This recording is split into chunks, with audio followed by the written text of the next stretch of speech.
Ever wondered how the Grand Colosseum, the symbol of Rome's might and grandeur, came to be?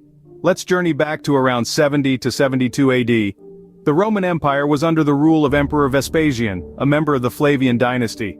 This was a time of change. The Flavians were on a mission to restore Senate authority, promote public welfare, and most importantly, to rein in the excesses of the Roman court. Vespasian had an ambitious plan. He wanted to give a gift to the Roman people, something they could enjoy and take pride in. His vision was to build a massive stone amphitheater right in the heart of Rome. Not just any amphitheater, but one that would be the largest of its kind. Now, you might be wondering, where would such a grand structure be built? The answer lies in the ruins of a palace. A golden palace, to be precise. This was no ordinary palace.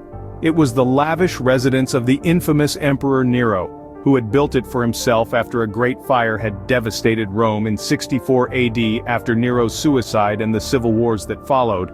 Vespasian decided to reclaim this lush land for the people of Rome. The construction of this grand amphitheater was no small task. It took nearly a decade to complete, a remarkably short time considering the sheer scale and complexity of the project. The structure was officially known as the Flavian Amphitheater, named after Vespasian's dynasty. However, over time it would come to be known by a different name, one that resonates with awe and wonder even today: the Colosseum. Finally, in 80 AD, Vespasian's son, Titus, opened the Colosseum with a grand celebration that lasted 100 days.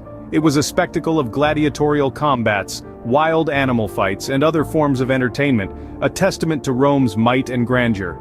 Thus, on the ruins of Nero's Golden Palace, the foundations of the Colosseum were laid. The Colosseum was not just built overnight, it was a product of nearly a decade of construction. Imagine the hustle and bustle, the clanging of hammers and chisels, the painstaking labor that went into shaping each stone. After around 10 years of hard work, the monumental amphitheater finally stood in its full glory. The man responsible for its completion was none other than Emperor Titus, son of Vespasian. As the baton of power was passed from father to son, so was the honor of officially dedicating the Colosseum in around 80 AD. Titus, a well-loved ruler, had already won the hearts of his people with his compassionate handling of the catastrophic Vesuvius eruption a year prior. Now, he aimed to win their awe. And what better way to do so than a grand festival? A spectacle of 100 days of games was organized, marking the official opening of the Colosseum. The citizens of Rome witnessed gladiatorial combats, wild animal fights, and other forms of entertainment, all under the open sky in the newly minted amphitheater. This was more than just an opening ceremony. It was a declaration of the power, prosperity, and prowess of Rome under the rule of Titus. Titus's reign, albeit short, was marked by his popularity among the masses. He was seen as a benevolent and effective leader, one who cared for the welfare of his people. His dedication of the Colosseum was a testament to these qualities, a gift to the citizens of Rome, a space for them to revel in the might of their empire. But Rome was not a city to rest on its laurels. As Titus passed on, his brother Domitian took the reins. And it was under Domitian's reign that the final stages of the Colosseum were completed. With the addition of underground passages and rooms, the amphitheater was truly ready to serve its purpose. With the final stages completed under Domitian's reign, the Colosseum stood tall and proud, ready to etch its mark in history. For 4 centuries, the Colosseum was the heart of Rome, bustling with life and echoing with the cheers of the crowd. The amphitheater was more than a massive stone structure, it was a living, breathing testament to the power and influence of Rome. During its active years, the Colosseum was a sight to behold. Its grandeur was unmatched, its scale awe-inspiring, and its spectacles breathtaking. But what truly made the Colosseum come alive were the games.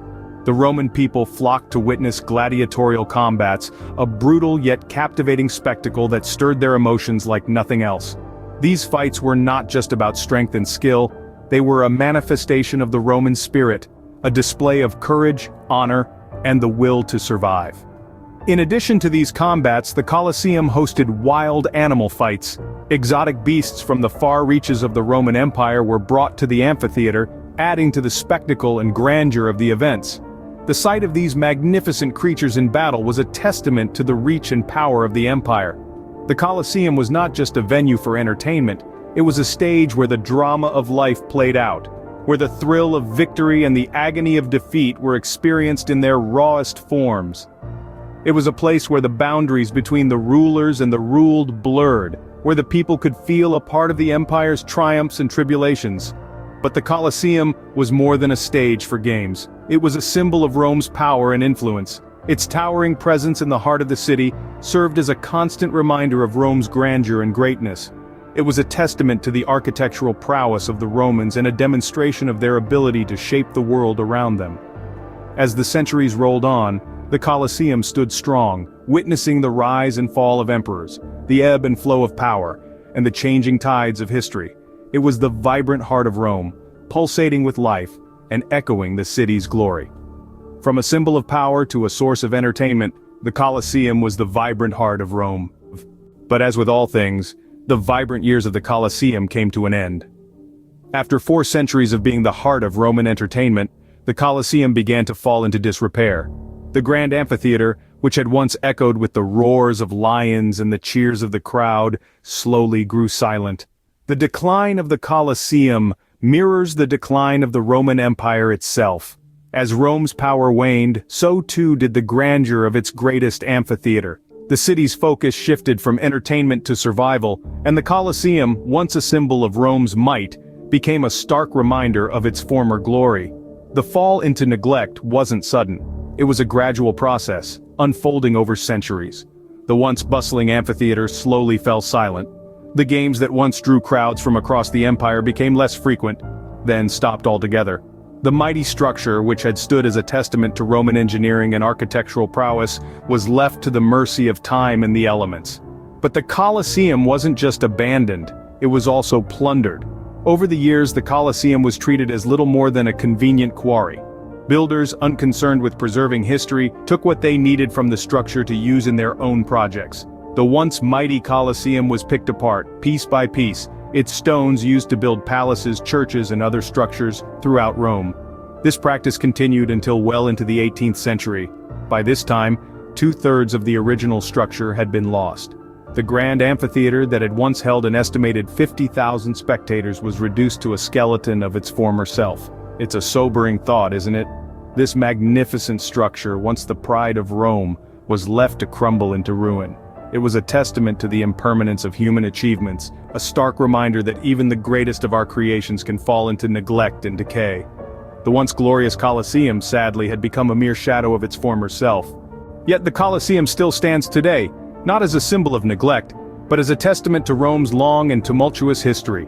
This enduring stone marvel, though reduced to a mere third of its original grandeur, remains a magnetic attraction for visitors from across the globe.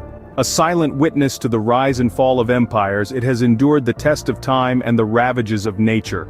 Over the centuries, 2/3 of this colossal amphitheater has been lost to natural disasters, vandalism, and plundering. Despite this, the structure that remains is a powerful reminder of Rome's ancient past, a past where gladiators fought to the death and emperors reveled in the spectacle. Today, the Colosseum, officially known as the Flavian Amphitheater, stands in stark contrast to the modern city that surrounds it. It is a window into a time when Rome was the heart of an empire, the epicenter of a civilization that shaped the course of history. As the largest amphitheater ever built, it is an iconic symbol of imperial Rome, an embodiment of both its grandeur and its capacity for brutal spectacle. It is a testament to Roman engineering and architecture, a monument that has withstood the passing of 2 millennia. Today, the Colosseum is more than just a relic of the past. It is a living testament to history.